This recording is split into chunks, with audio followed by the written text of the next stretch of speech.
सलाम। इस Christmas, new year और संक्रांति के शुभ अवसर पर जीवा फर्टिलिटी आपके लिए लाए हैं 30% डिस्काउंट IVF पैकेज पर। इसके बारे में और जानकारी के लिए स्क्रीन पे जो भी नंबर्स आपको दिख रहे हैं उन पे अवश्य फोन कीजिए या आपके निकट जो भी जीवा फर्टिलिटी सेंटर है उस पर जरूर आइए। Thank you. आदाब, मेरा नाम डॉक्टर सुवर्चला है। मैं जीवा फर्टिलिटी सेंटर्स में साइंटिफिक डायरेक्टर हूँ। गर्भ का अनुमान डॉक्टर कैसे लगाते हैं, गर्भ के शेप का, गर्भ में अगर कोई प्रॉब्लम हो इसका अनुमान डॉक्टर्स कैसे लगाते हैं, आज का हमारे चर्चा का विषय है। जब प्रेगनेंसी नहीं आ रहा होता है, जब इनफर्टिलिटी के शिकार होते हैं, विविध तरह के टेस्ट किए जाते हैं। ब्लड टेस्ट होते हैं, थोड़े MRIs होते हैं, थोड़े एक्सरेज होते हैं, बट जो गर्भ का टेस्ट है वो बहुत भिन्न होते हैं और उसमें अगर कोई प्रॉब्लम हो तो उसे उसी प्रकार के टेस्ट से ठीक किया जा सकता है। आइए समझने की कोशिश करें। सबसे पहला है वजाइनल अल्ट्रासाउंड। ये बहुत लोगों ने किया होगा। ये बहुत सिंपल है। एक वजाइनल अल्ट्रासाउंड के द्वारा यूट्रस में अगर कोई प्रॉब्लम हो, यूट्रस का जो एंडोमेट्रियम है उसका साइज शेप ठीक है क्या, आपके यूट्रस का साइज शेप ठीक है क्या, उसका जो मास होना चाहिए, जो वेट होना चाहिए वो ठीक है क्या, ये सब असेस किया जाता है एक वजाइनल अल्ट्रासाउंड द्वारा। लेकिन कुछ ऐसे चीज़ होते हैं जो वजाइनल अल्ट्रासाउंड नहीं पकड़ पाते, चाहे वो कितने भी एडवांस्ड हो। तब हम सलाइन इन्फ्यूजन सोनोग्राम करते हैं, जिसमें सलाइन वाटर आपके यूट्रस में डाला जाता है। ये याद रखिए कि ये स्टेराइल होता है और ये सिर्फ डॉक्टर द्वारा किया जाता है।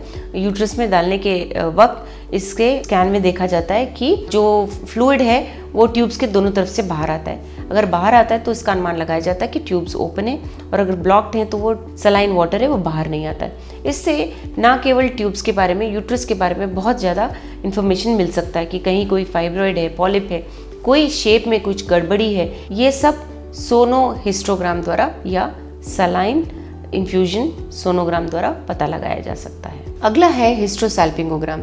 ये भी सोनो सलाइन हिस्टोग्राम जैसा ही है, बट इसमें एक स्पेशल डाई डाला जाता है आपके यूट्रस में और एक्सरे लिया जाता है। अगर ये डाई दोनों तरफ ट्यूब से निकलता है तो ट्यूब ओपन है, इसका अनुमान लगाया जा सकता है। ट्यूब ही नहीं, मैंने जैसे कहा सलाइन इन्फ्यूजन हिस्टोग्राम जैसे, ये भी यूट्रस में अगर कोई प्रॉब्लम है तो उसका क्लियर पिक्चर देता है। अगर कोई फाइब्रॉइड है, जो अंदर कोई मास अंदर है, कोई ऐसा चीज़ जो बढ़ रहा है जो नहीं होना चाहिए, उसे भी इस हिस्ट्रोसैल्पिंगोग्राम या HSG द्वारा अनुमान लगा के निकाला जा सकता है। उसके बाद होता है हिस्ट्रोस्कोपी। हिस्ट्रोस्कोपी एक गोल्ड स्टैंडर्ड है ट्यूब ब्लॉकेज के लिए या यूट्रस में कोई प्रॉब्लम होने की वजह से अगर इनफर्टिलिटी हो रहा है। तो दो तरह के होते हैं, डायग्नोस्टिक या ऑपरेटिव हिस्ट्रोस्कोपी।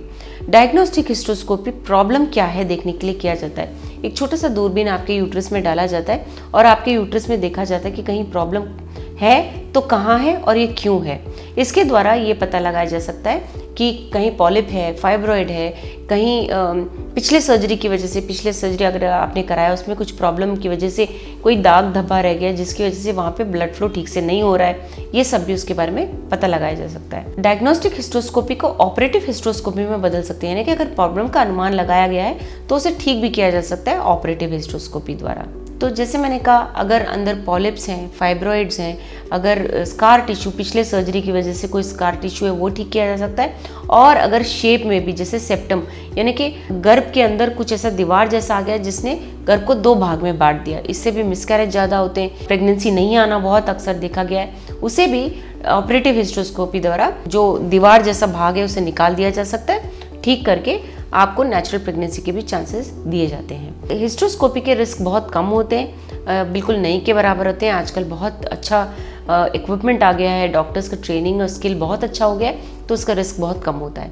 अगर आपको हिस्ट्रोस्कोपी कराना है या आपको हिस्ट्रोस्कोपी करवाने के लिए बोला गया है, या आपके घर में कोई डिफेक्ट्स है जिसके बारे में आप सेकेंड ओपिनियन लेना चाह रहे हैं, जिसके बारे में आप और समझने की कोशिश कर रहे हैं, या आपके बच्चे नहीं हो रहे हैं, आपको और इन्फॉर्मेशन चाहिए, हमने इस वीडियो बनाने के लिए बहुत मुशक्कत की है। मेहरबानी करके हमें लाइक और सब्सक्राइब ज़रूर कीजिएगा। शुक्रिया।